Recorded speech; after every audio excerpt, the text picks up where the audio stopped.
Aloha and welcome back to another episode of the Ohana Packers Edition podcast. Today we do our Week 9 opponent preview as the Packers host the Carolina Panthers, coming off of, or wait, shoot, is it? Yeah, it is Week 9.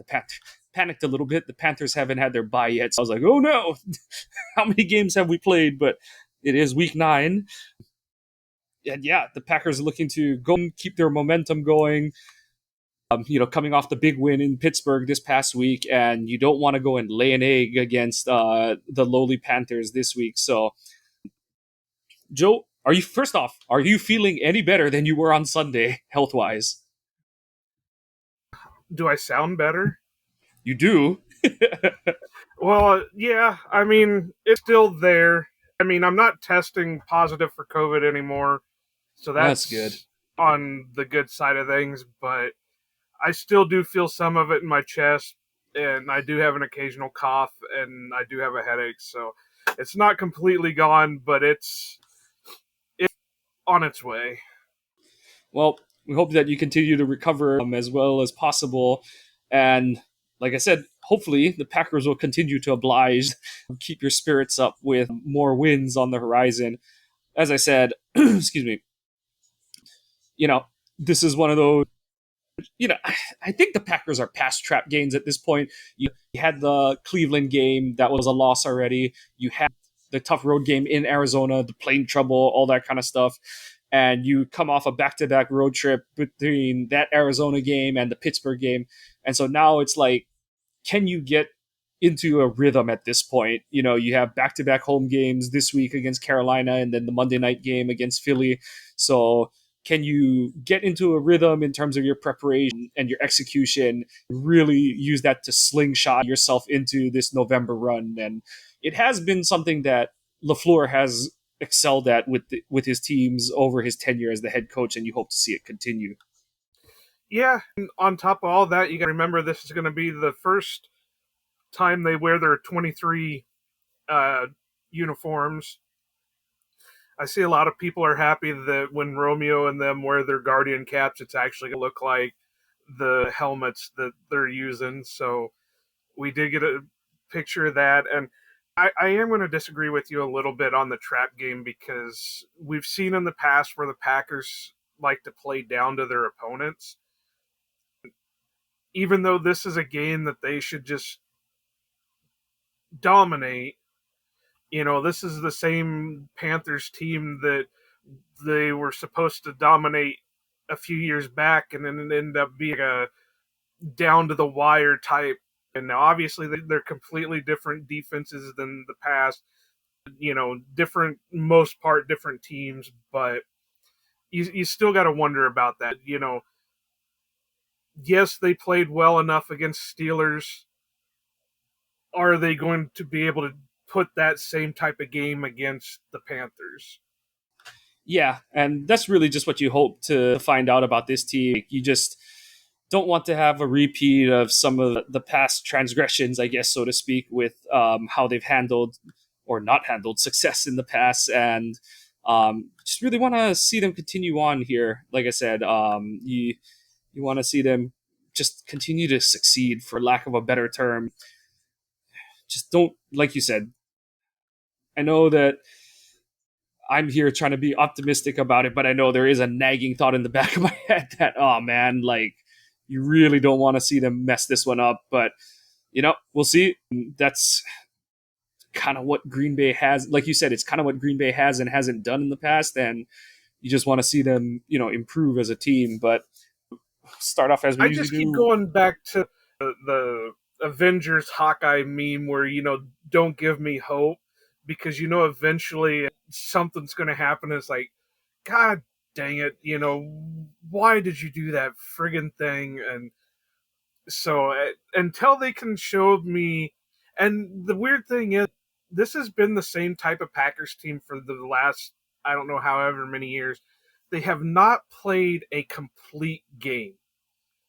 We get three quarters, or we get half a game, or we, a quarter and a half, but we don't get that full game where everything's running cohesively as one well-oiled machine. The offense is doing what it needs to do to keep the defense off the field. The defense is limiting everything the other team does, and it just you can go out there and blow out a team 40-0 or whatever. That's what you hope for, but it never seems like the Packers can do that. Yeah, so we're gonna find out what they do here. Like you said, I'm trying to be optimistic about it. I really want to see this team turn a corner here, but yeah, it hasn't always been the it hasn't always been how their modus operandi. So we shall see how they end up doing here. But start with the injury report like we usually do. Pretty clean for once. The Packers are entering a game in the middle of the regular season with shorter injury report than their opponent. Celebrate, that's reason for celebration. The more, I guess, dour, if you want to put it, news on the injury front is LeFleur was a little bit pessimistic regarding Nick Neiman's outlook in terms of what the prognosis is of his injury. After the game, I don't believe he really talked about it in the presser today, but after the game, he said it's a potential for a longer term injury. They're obviously going to play it up to the boundary in terms of when they if they determine to put him on IR or if they're going to slow play it. So that we won't know about that until Saturday when they do the roster designations and things like that.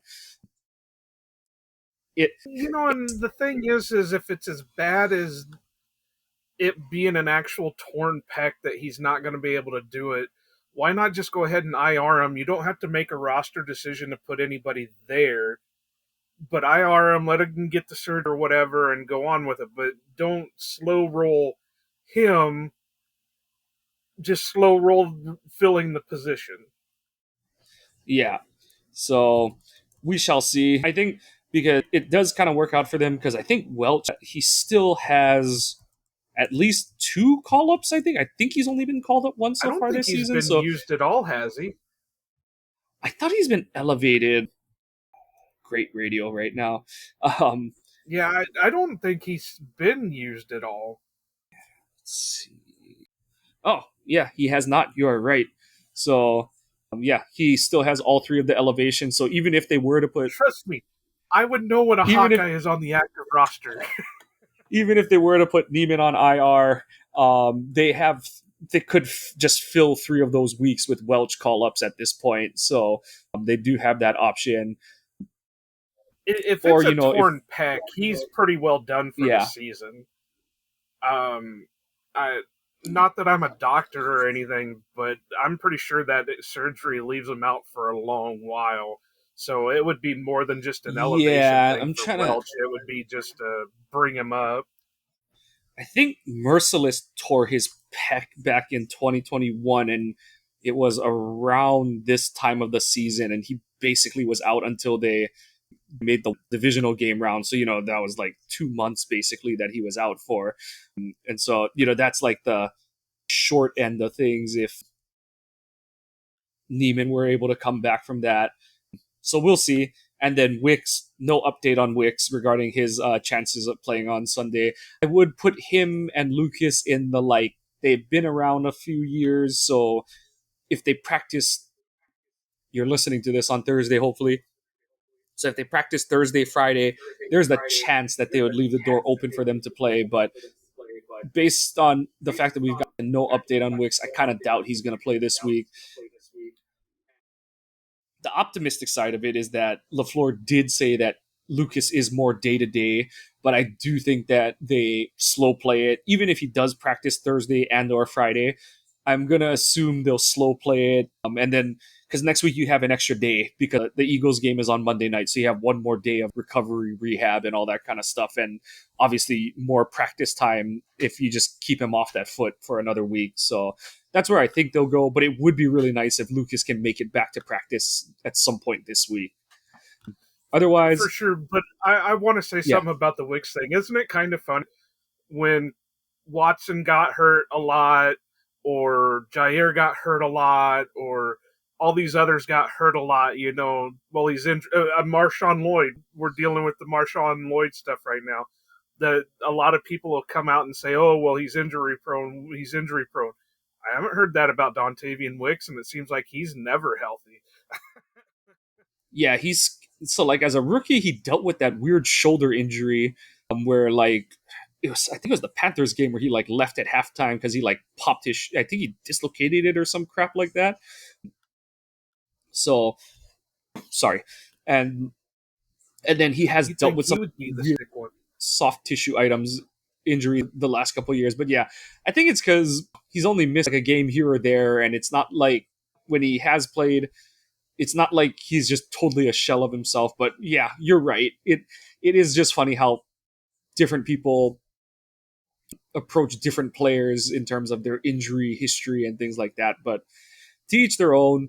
And then limited participants, the Packers had Aaron Banks with the shin, Jacobs with his calf, McManus still with the quad, Zach Tom listed with the back now, Christian Watson with the knee, which I assume he's just going to be on there for the rest of the season, and Wyatt.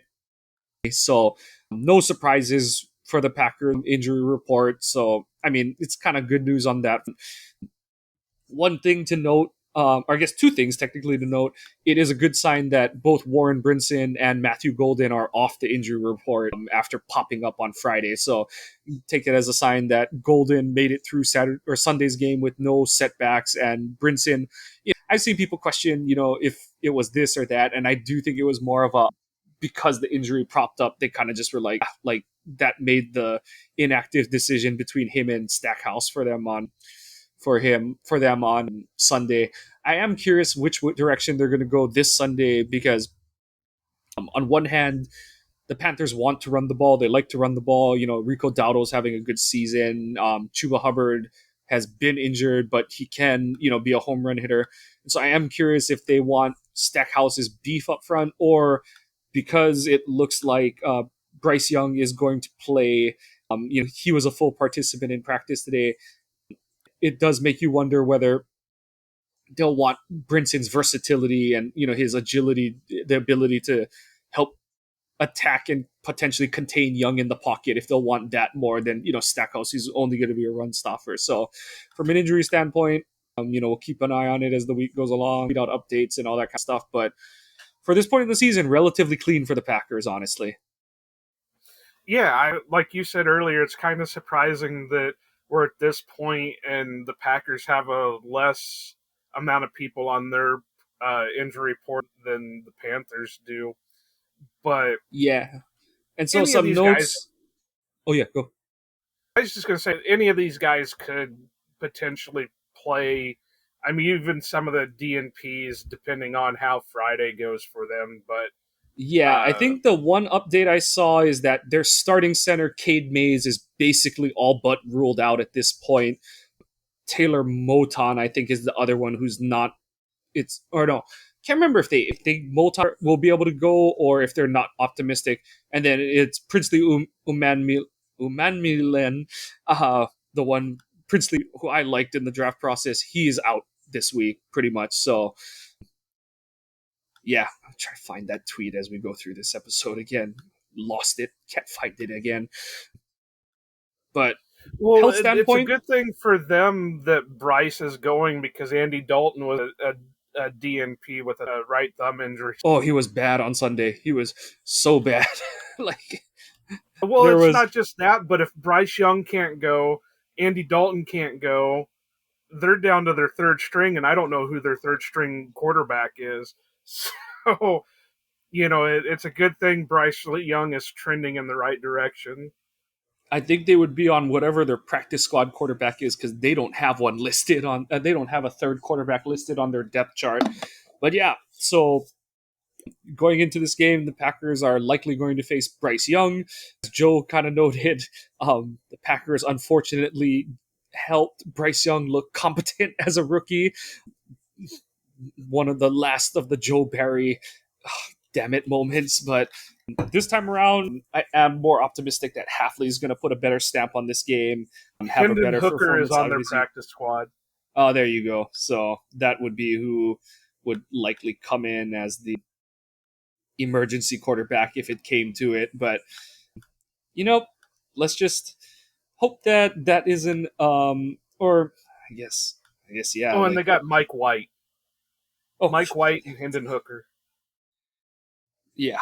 So as I was getting back to, you hope to see a better performance against Bryce Young this time around. A lot of the same faces for the Packers. Obviously we didn't have Micah Parsons that time, but and no Xavier McKinney either. But you hope that this time around, Packers are able to put a better performance out there and really just tighten the screws on this Panthers offense, which has been, it's had its moments, but overall, this is a unit that doesn't have a lot of answers for the things that Halfley likes to do. Their tight ends are relatively just guys kind of thing. Their O line it's okay. Ike Kwanu, who was kind of a draft darling a few years ago, he's had an up and down career. A lot of the questions about his athleticism, he's looked really athletic there at left tackle, but from a technique standpoint, he's still kind of sorting himself out on a play-to-play basis and stuff. So you expect that Rashawn and Micah and the rest of the edge room will be able to have some success against him. And as far as receiver goes, it's kind of Tet McMillan and a bunch of guys. I know Xavier Legette is a name that Packers fans were really interested last year, but he's a guy who was forced to be their wide receiver one last season and wasn't up to the bill. So, he's a little better because Tet is there, but still, this is one of those. I kind of expect Halfley to make someone else besides McMillan beat him at this point and just kind of set the table that way. But with the injury report, it looks like they may be getting Jimmy Horn Jr. back, and he was kind of a guy that I liked coming out of draft. He's had limited time because of injury, so his stats aren't up there, but it is what it is. That also makes it harder for a coordinator because there's no real tape on him. So you don't know how he's going to be when he gets out onto the field. So, yeah, like you said, there's not much there. I mean, Hunter Renfrow is a name, and he's consistent, but he's not a guy that's going to be amazing. I'm trying to think of a word for it. He's not going to be world beater by any means, but he's the type of guy that would give the Packers a hard time just because he's a consistent threat that kind of something the Packers have missed for a long time, where he's going to catch almost everything that's thrown at him. He's not the fastest on the field, but he's good enough to get open. So he makes for a pain in the ass type of wide receiver more than anything. Yeah, it'll be really interesting. He's averaging under 6 yards of reception this season, but it would be one of those matchups where, if he's on, you don't necessarily want Bullard. It would be a big test for Bullard. On paper, he's a guy that you're kind of like, ooh, that might not be a good matchup for Bullard, just because of the kind of route runner Renfro is. But also, Bullard shows he can cover him or Jalen Coker. That's a really good showing for Bullard, who's having a strong season as the Packers slot defender. Also, what's it called? Schneidman posted when he questioned Hobbs on how he's doing the past week, and I know some people are like, "Oh my god, he's not focused every play and stuff like that." To me, that's the flag that his knee, he still doesn't fully trust it, and him saying his concentration is not there on a play-to-play basis is because he's like, "Okay, this is the play call. I'm locked up on blank, and if he cuts this way, am I gonna go with him or am I gonna be left in the dust?" kind of thing, and that's how I take it, because it's like there's ways that players answer questions and do or don't tell the truth and stuff like that, and no one wants to admit they're injured. He's basically playing like we talked about Jair a few years back with the back injury, where, Yep. Is he playing at full speed or is he playing not re-injure that injury? Yep, that's a really really good analogy. It's kind of where the Packers are at, and like we said, he suffered his torn meniscus in the late July practice, got surgery at the very beginning of August, and missed all of training camp and preseason. So, and just tried to jump right back into action and stuff, and I know a lot of people are riding him and stuff, but I just don't think he's healthy. And it's not ideal, but he is a guy who came with an injury history. And while it's a bummer, I don't want to use the word fair, but it's tough to gauge if like he's a free agent bust or whatever if he's just not healthy right now. And I think that's more why LeFleur and Halfley were pretty bullish on his like availability and like how they're going to handle his snaps later on and stuff. And I think honestly, I don't think he was benched as much as it was like the knee's just not healthy, and we're gonna just give him like as many snaps off this past week in Pittsburgh and try and get it figured out over the week. So it'll be really interesting to see how they deploy him on Sunday, because whatever people think of him right now, they're going to need Nate Hobbs come the playoff push and the playoff run. If the Packers are going to get to where they want to go. So whether it's as a starter, as if he takes the slots position in like more against more pass happy opponents, or if Nixon continues to be up and down and you basically have the former Raiders duke it out for that spot opposite of Valentine, or if Valentine has has some slippage in his play too. Like there's never such thing as too many corners, and honestly, you do want to have a third guy that you're like could play on the perimeter in case, especially with the lack of track record of the guys on this roster. So yeah, I think Well, that I'm going to step back a little bit and kind of go at you on something though. I understand what you're saying about Hobbs maybe not being fully healthy and all that, but kind of I don't know if this is the pessimistic in me or what, but I would kind of put the blame on him a little bit anyway, because if you're not fully healthy, then you need to come out and say, hey guys, there's something not feeling right about my knee. I don't know if it's psychological. I don't know if it's actual. I don't know what's going on. That's why we're having this issue.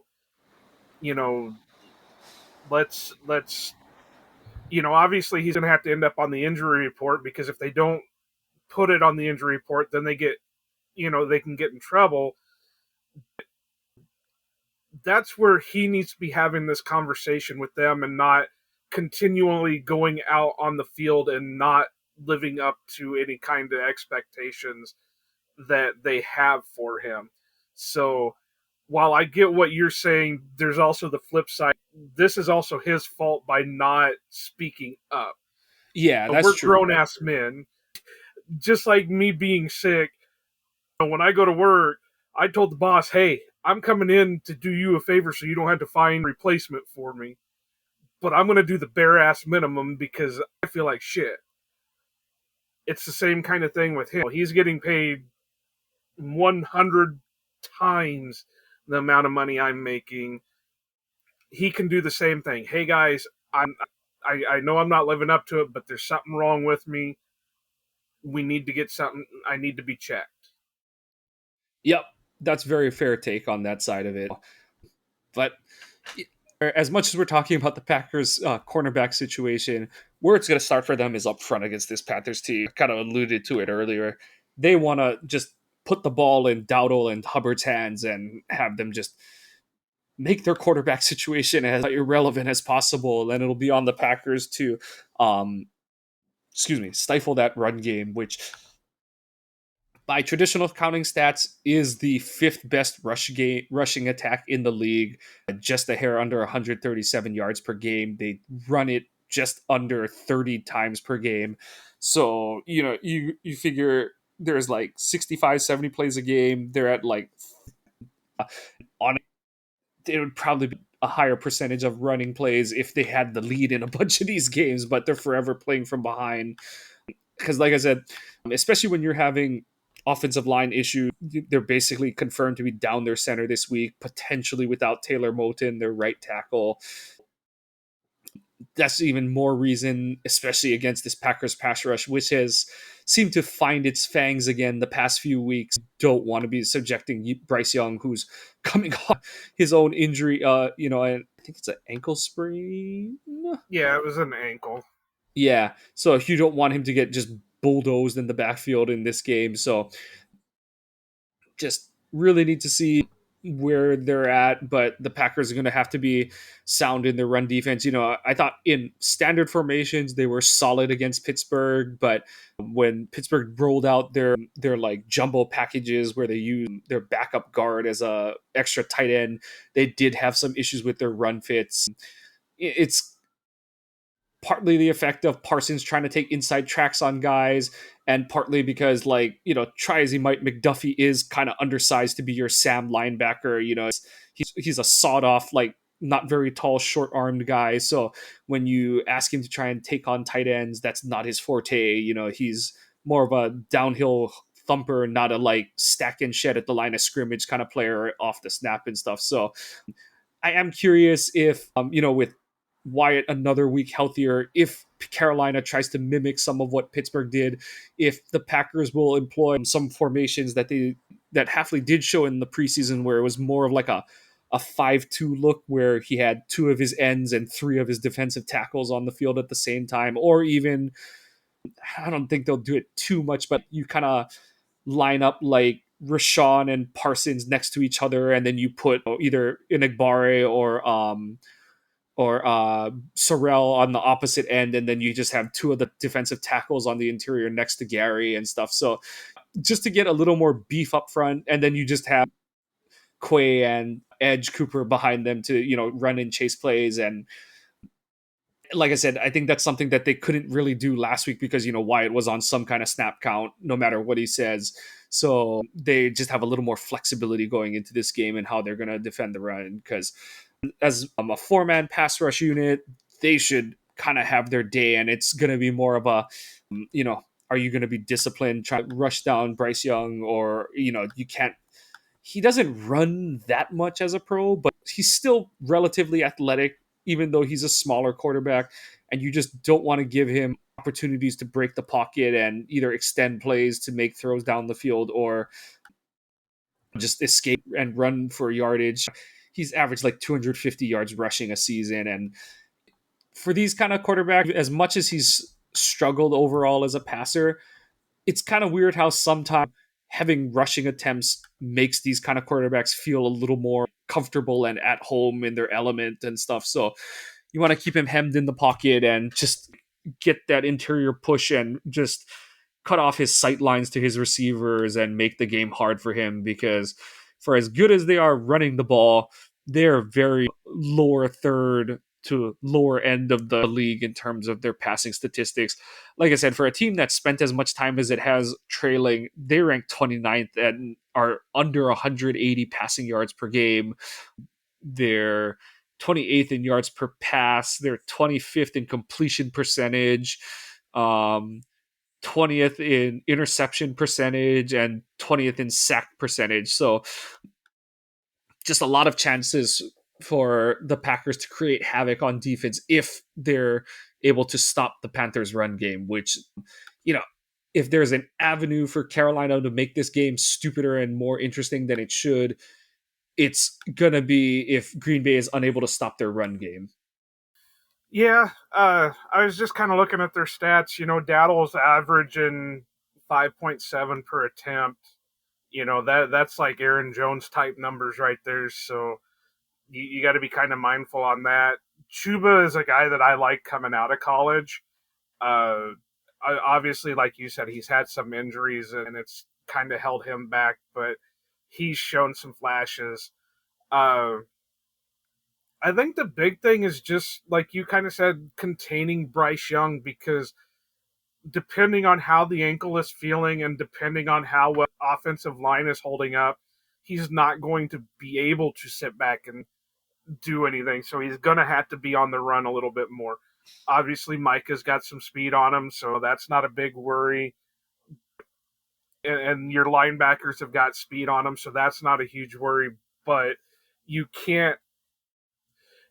This isn't a Rodgers back there where he's going to be able to pick you apart because he's got genius level football IQ and all that shit. So he's going to make his mistakes. He's going to do things, but he's also a lot more athletic than Rodgers is at this point.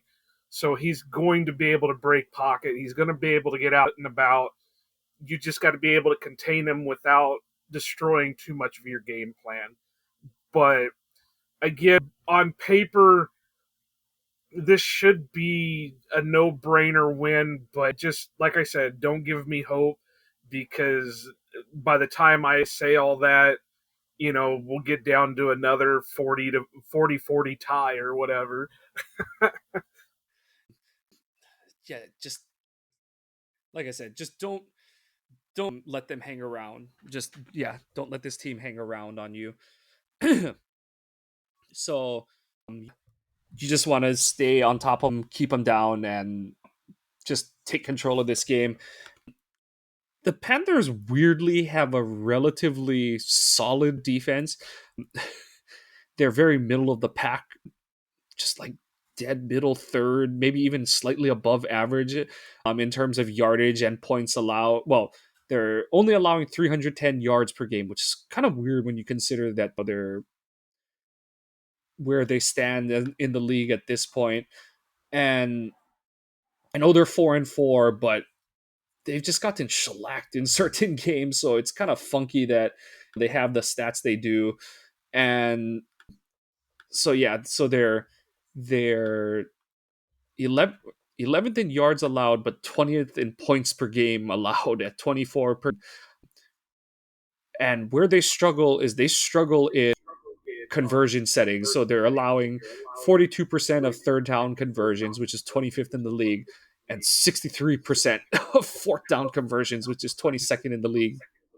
They're allowing 58% in the red zone touchdown percentage, and they're allowing just under 3 opponent touchdowns per game, which would be 21st. So Packers have their opportunities to score on this defense, and you just gotta. This is one of those where you look at their roster on paper, don't have any like real A+ pass rushers. Like I said, Princely is out this week, likely out this week. They're leaning on rookie Nick Scourton, who a guy that we kind of highlighted as a potential guy that the Packers would take, but he's still a rookie. And then their other starting edge is Treshaun Wharton, who's been a NFL journeyman. I guess, technically he does have a couple rings on his fingers with the Chiefs, but otherwise, he's been a bit player in their defense. And this is a front that, as pass rushers, Green Bay should be able to stifle them and hold them off. They do bring some beef up front in the run game. Ashawn Robinson and Derek Brown are two good run defenders, and then Bobby Brown rotates in as a third defensive tackle behind those two. So it'll be a good test for the Packers. The Packers O line. We've seen them get healthier. The pass protection has sort of what's it called? The pass protection has been better the past few weeks. Now it's time for that continuity to help out the run game, and I really hope they just settle on a guard at this point. That's not helping. I've seen a bunch of people like Dara post how they're having more success running left than they are to the right, but a lot of that is the fact that Zach Tom's been in and out of the lineup, or like just dealing with injury the whole season, and right guard has been unsettled because of like even before injury consideration, you were rotating Jordan Morgan in for Sean Ryan.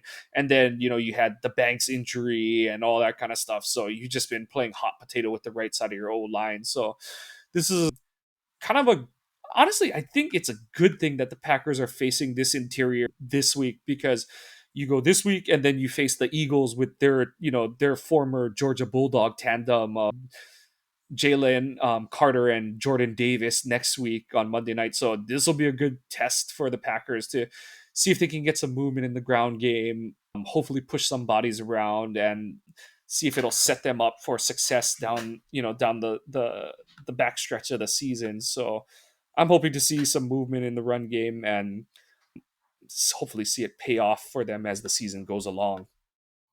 You think if we offered to let them score an easy touchdown, they'd let us take J.C. Horn after the game?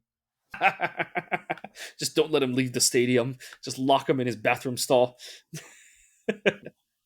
Because, yeah, I mean, defensive wise, it's not great. I mean, obviously they got Derek Brown, and that was when the whole Micah thing went down. The rumor came out that they were talking to the Cowboys were talking to the Panthers about Micah Parsons, and they said, "Well, we want Derek Brown," and that's when the Panthers pretty much hung up the phone and said, "Not going to happen." So, he is a player, he is solid, but outside of that, yeah, there's nothing really there. I mean, their corners aren't bad. Michael Jackson and J.C. Horn.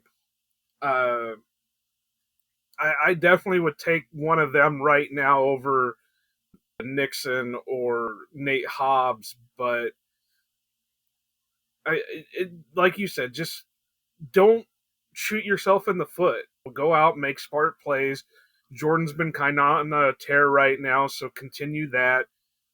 Get your guys open, keep them open, and this is the game where we need to see all gas, no fucking break. Wake up with your piss hot, and all the other cliches that LeFleur has thrown out there over the years. So let's see it with this game. Let's not play down to these guys. Let's not revert back to only scoring 27 points and hoping that's going to win you a game and go from there. So, yeah, yeah. Yep. So I agree with you. Like, the spread for this game is 13 and a half. The Packers are expected to win by 13 and a half. That's the point. That's the spread. And then the over under is 44 for the game. So, you figure the Packers win by 14 points. If you're scoring, they're magical, like you said, they're magical 27 points. It's kind of like, oh, wait, that's under kind of thing and stuff. So it'll be really interesting to see, how this game plays out. But time will tell in terms of how it looks. But yeah, like you said, it would be really good to see them get get themselves in position to be scoring 30 consistently on this season. And I do think Watson's continued availability will help with that. Like, that's kind of been one of the indicators for this Packers offense under LeFleur, under Jordan and LeFleur, is like, if Watson's out there, this is like a consistently 30, 32 point offense kind of thing. And when Watson's not out there, I mean, this year it's been 27 points. You know, you want to see them push it those extra few points to get over the 30-point mark. Because if you're averaging 30 a game, you're going to be winning a bunch of games in the modern NFL. That's just how it works. And that's before you even consider what kind of defense Green Bay brings to the table. Anything else that stands out to you on this one, Joe, or you want to just move along into the next segment? I think we can just move along because I think we've pretty much touched on everything. Again, and for like the third or fourth time, you just hope that LeFleur actually lives up to the hype that he wants for the team. If they go and play like they played in the second half of the Steelers game for the full game against Carolina, well, let's even say they do it for the first half of the Carolina game, then you can start putting in backups in the second half. Because there's not a lot here in the Panthers defense that you can be worried that they're going to make a comeback on anything. Because they're going to, I mean, not make a comeback, but they're going to stop anything that you throw at them. You could easily have Bears game from however long ago where it was like 55-7 by halftime, and then you don't have to worry about any kind of comeback attempt because you're up so far, and then any points you score on in the second half is just you know the cherry on top. So I think we're good on this one. Sounds good to me. So you want to go into our over-unders? Yeah, I kind of struggled a little bit with coming up with these just because I've been getting burned each week on when I make them up because they keep just screwing things over. My first one is more of a pissed off Joe moment than anything, and that's Matthew Golden over under 3.5 catches. I'm gonna go. Ooh, do I need to reverse jinx this? We're gonna stick with the over one more week. I think he's gonna have 5 catches this week. I keep hoping that he's gonna have his breakout game. where it's going to be like 7 catches for 110 yards and a touchdown. I'm kind of disappointed in a way. Not necessarily because it happened. I'm happy what happened and everything. But it's kind of disappointing when your third round rookie wide receiver gets his first career touchdown before your first round rookie wide receiver gets his. I'm going to go over just on hope and then blame Mike when it doesn't happen. Always a good strategy. So my next one is just kind of a oddball one just because eventually some numbers are going to straighten out and things are going to happen where he's still going to play on a high note, but it's not going to be as electric as it was last week or a couple of the other games he's had this year. But Tucker Kraft over under 1.5 touchdowns. I'm going under. I think he'll get one, but I think that, the way they spread the ball around, I don't think he's going to have a 2-touchdown game. But even when they spread the ball around, it seems like he continues to get his no matter what. So I'm going to go over just for chaotic effect and say he does get the 2. Maybe that's my reverse jinx, is by saying he's going to get 2 is going to help Matthew Golden out at least get his 1. So my last one is I've got defense over under 3.5 sacks. I'm going under, and not even to reverse jinx them. I just think that they're gonna lean into they're gonna lean into their, what's it called, collapse the pocket rush, contain Bryce and stuff. And if the Packers, the way I see them getting a bunch of sacks is if they do get up like 3 scores at some point in this game, and it's just like, now you got to throw the ball and all that kind of stuff. But I just think that the Panthers are going to kind of do what like the Bengals and the Cowboys did, where they're just going to try to get the ball out of Young's hands as fast as possible. A lot of perimeter screens and quick hitting things. I don't expect too much over the middle of the field because Bryce ain't that big. I don't think he can see over the line of scrimmage very well, especially with Green Bay's defensive front. We've got a lot of big bodies out there, and it is funny that ESPN actually does list Bryce at 5'10". So, man, not doing some That's awful funny money. generous. I do think it is generous too. But yeah, like, expect a lot. I do think their passing game. Actually, what am I saying going back that far? I think their passing game is going to look a lot like the Steelers one this past week, where it's going to be a lot of things to the flat, maybe a few intermediate routes on plays where like Micah and Rashawn aren't on the field. But I just think that if they're forced to pass, they're going to get the ball out as quick as they can. And, they'll have a couple sacks, one of those like half coverage kind of ones, and then one where I do think it'll be Micah where he just wins immediately and Bryce has to just eat it kind of plays. I'm going to go over because of the fact of what you said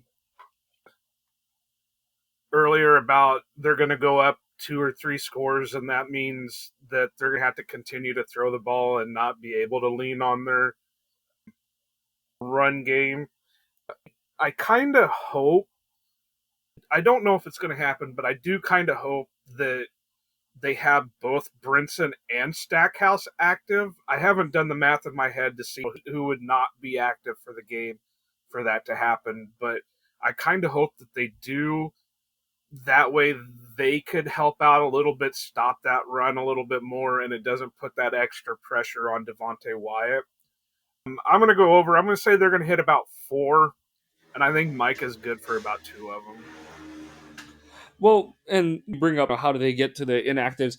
So when you look at it just at a number standpoint, if the 3 guys who are DNPs today, and it does kind of sound like all 3 will be out, with Wicks not getting any sort of update, Lucas being quote unquote day to day, and Neiman being potentially more long term, that's 3 already. And then it's like, okay, so do you really expect Kamal Haddon to be up this game? I think that's an easy 4th. And then from there, it's like, okay, between Brinson and Stackhouse, do they beat out?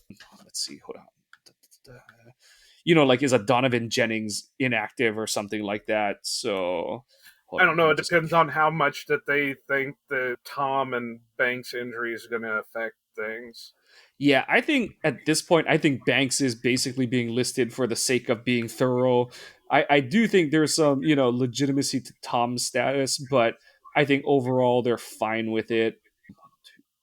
And then, of course, Belton is just now coming back off the injury report, so So yeah, they're gonna have they're gonna definitely have one lineman inactive because they have 9 on the active roster, and I think it just comes down to a matter of whether they want Jennings or Monk active on game day, and so that's 5.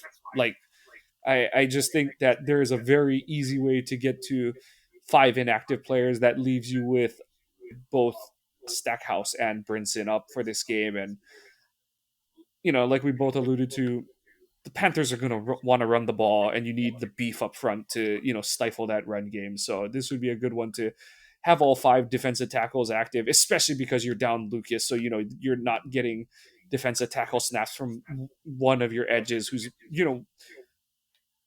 I do think he's one of their more disruptive interior players when he plays at the 3 technique position. So, but it's been really good to see Wooden.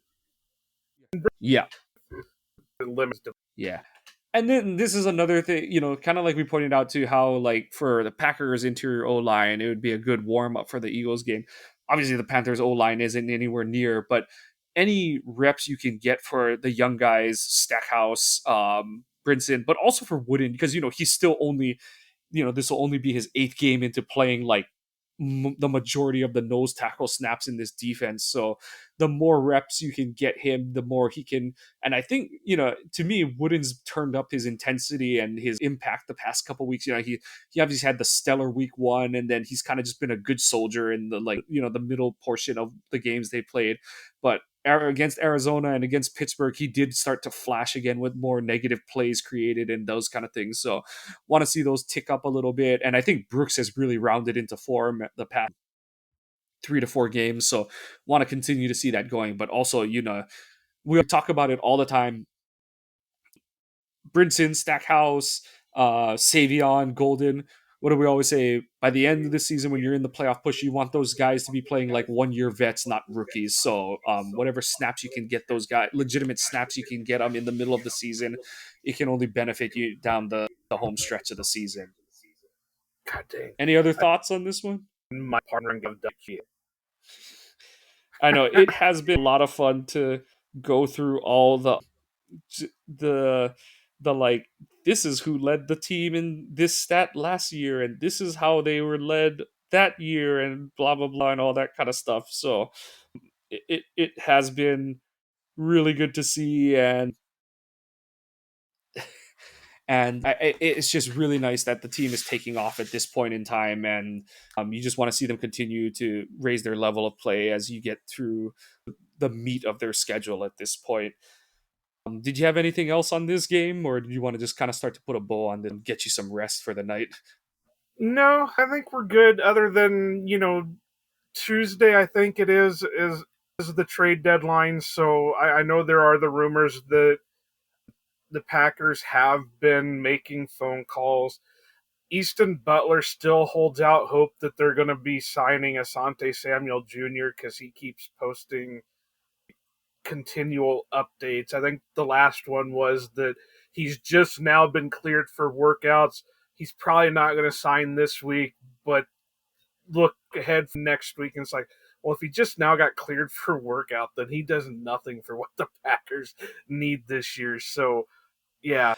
I But mean, anyway, just that's a signing for the playoffs at this point, and it does give you enough ramp up time that by the middle or end of December, he would be able to give you something hypothetically. So that's where you're hoping to get that. But I agree, the window on that potential option is closing. But that's the thing, is there just aren't a lot of options, and I know that a lot of people are wringing their hands over like the McCreary trade to the Rams, or the who they the send only that other one to? that I can think of is Carter from the Jets. Yeah, the Eagles. But that's 2 slot defenders, and the one thing the Packers don't need is another slot defender. So I just know, listening to last week's Hey, We Like Your Pod, that Don brought up like 3 or 4 different articles that all independently brought up McCreary's name. as a possible for the Packers. So that was like the first time I had heard anything about him. But I mean, there are some guys out there that can be had. There are some former Packers that probably could be brought back in a pinch. And this isn't a Jair. I mean, I was just looking at the Panthers practice squad. They have Kalen King over there, so that would be a possibility to bring back. I think Corey Ballantyne on a practice squad somewhere. Rochelle is on a practice squad somewhere. So, I mean, those are guys that they could potentially bring back if need be. But, yeah, things are starting to close very quickly. I would say if nothing happens on Monday, then you're probably not going to see anything out of the Packers, even though they still have all day Tuesday. But unless it happens on Monday, I don't see any last minute things happening. I agree. So, if there is anything, we'll definitely post and note it in our opponent preview next week. But otherwise, yeah, I think if they do anything, it's going to be a street free agent signing, and those names they're not going to get a rise out of a lot of people, but that's the fact of the matter. That's what's available at this point. But or a guy from a practice squad, like a Rasul Douglas type thing. Yeah. So, but for now, we'll just do our sign off. We thank you for joining us here tonight. Please check out the website, ohanapackers.org. Check out the shop, support merchandise, help Joe get paid for his medications to get over this most recent bout with COVID, so that he's totally, fully 100% for when we do our next episode.